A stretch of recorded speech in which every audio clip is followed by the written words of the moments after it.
د رمضان بمیش کی هغه د تلاوت القرآن العظیم د رب العالمین د عظیم کتاب تلاوت کول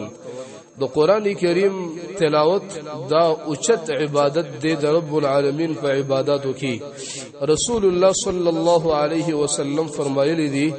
امام بخاری رحمه الله د رسول الله صلی الله علیه وسلم نقل کړی دی چې هغه فرمایلی دی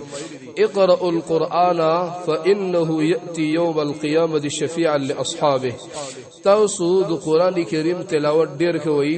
قرآن کریم ډیر لولي کم یو انسان چې قرآن کریم ډیر لولي او ډیر تلاوت کوي د قیامت په ورځ با قرآن کریم د هغه لپاره سفارش کوي رسول الله صلی الله علیه وسلم فرمایلی د زما په امت کې د ټولو غوره انسان هغه انسان دی چې قرآن کریم بل چاته بیانوي او یا خپل باندې قرآن کریم زده کوي رسول الله فرمایلی دی خیرکم من تعلم القرآن وعلمه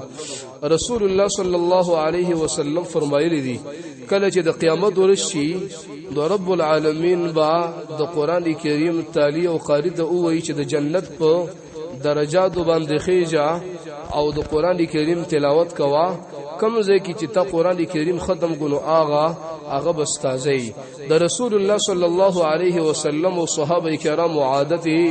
مبارکه دا چې هغه به د رمضان په میاشت کې ډیر تلاوت کو امام بخاری رحمه الله د عبد الله ابن عباس رضی الله عنه او د امام ابو هريره رضی الله عنهما دواړو نقل کړی دي رسول الله صلی الله علیه وسلم دبا په هر رمضان کې جبريل علیه الصلوات والتسلیمات هغه د قرآن کریم ختم کو په کوم رمضان کې چې محمد مصطفی صلی الله علیه وسلم وفات کېدو نو باغزل دوزلو دا جبريل علیه الصلاة والسلام د قرآن کریم ختم کړو رسول الله صلی الله علیه وسلم فرمایلی دی صحیح روایت کې راغلی دی ان لله اهلین من الناس د رب العالمین بعضی خلقو کی خاص دوستان دی او خاص ملګری دي صحابه کرامو ته بوختنه وکړه یا رسول الله د رب العالمین خاص دوستان او خاص ملګری څوک دي رسول الله صلی الله علیه وسلم ته فرمایل د قران کریم والا د قران کریم قراء علما او د ډیر تلاوت کوونکي د رب العالمین خاص کسان او خاص دوستان او د رب العالمین اهل له او رسول الله صلی الله علیه وسلم فرمایلی دي زما په امت کې د ټولو نه بهترین خلق هغه دوه قسم خلق دی یو هغه چې د شپې قیام الليل کوي او دویم هغه خلق چې هغه د قرآن کریم تلاوت ډیر کې اشراف امتی اصحاب الليل وحمله القرآن قرآن کریم لا رب العالمین ډیر اوچت شان ورکړي دي د قرآن کریم تلاوت او قرآن کریم باندې عمل او قرآن کریم بخپل جون کې نافذول د دومره اوچت عمل دی رب العالمین د دې د وجه انسان اوچتي رسول الله صلی الله علیه وسلم فرمایلی دي امام بخاری رحمه الله نقل کړی دي عمر سے یوزل رضی الله عنه د نافع ابن الحارث سره ملاو شو په عثمان علاقه کې نو بوختنه د اوګلا د نافع ابن الحارث د ابو بکر صدیق عمر فاروق رضی الله عنه د یو علاقه گورنر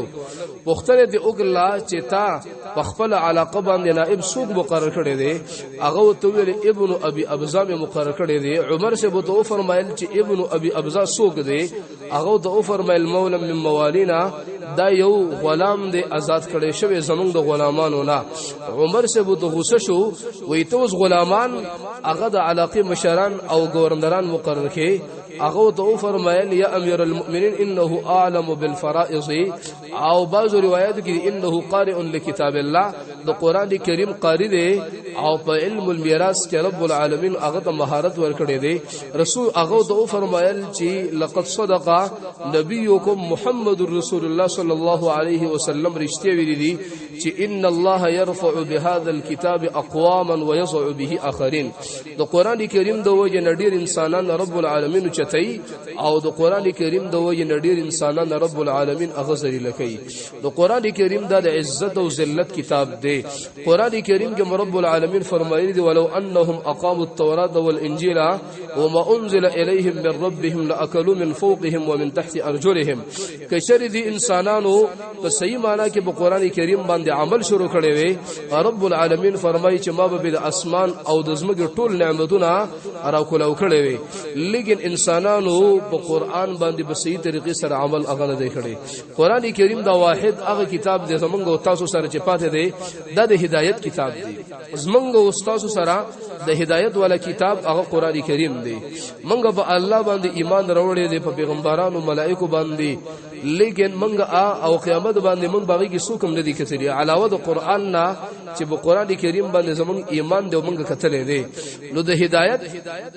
د هدایت عظیم کتاب هغه قران کریم دی او د گمراهی نه د بچاو د بر عظیم کتاب قران کریم دی رسول الله صلی الله علیه وسلم چې امت تکم وصیتونه کړی دي نو باغه وصایو کې یو مهم وصیت د رسول الله داو چې ترکت فیکم امرین لن تضلوا ما تمسكتم بهما کتاب الله وسنتي ما بتاسو کی دعا دسی اشیاء بری خودی دی چې تاسو باغې باندې عمل وکړو او اغم بجون ګرا او سلتاسو بچردم ګبرانه شي یو د رب العالمین کتاب او دویم زما سنت دا دوه شي اشیاء دي چې دا یو انسان بخفل جون کې عملي کې رب العالمین به کلم ګمرانه کی الغرض په دې شپو ورځو کې اوچت عبادت هغه د قران کریم تلاوت دی قران کریم کې تدبر او تفکر دی قران کریم باندې ځان په یول او قران کریم به خپل عمل کې راوصل دي د رمضان او د قران خصوصي تعلق دی نو هغه انسانان هغه د ډېری خوشحالي ولا انسانان دي کوم انسانان چې رب العالمین په دې میش کې د خپل کتاب د تلاوت او د ترجمه او د تفسیر او د عمل او د تدبر او د تفکر هغه موقع د رب العالمین ورکړي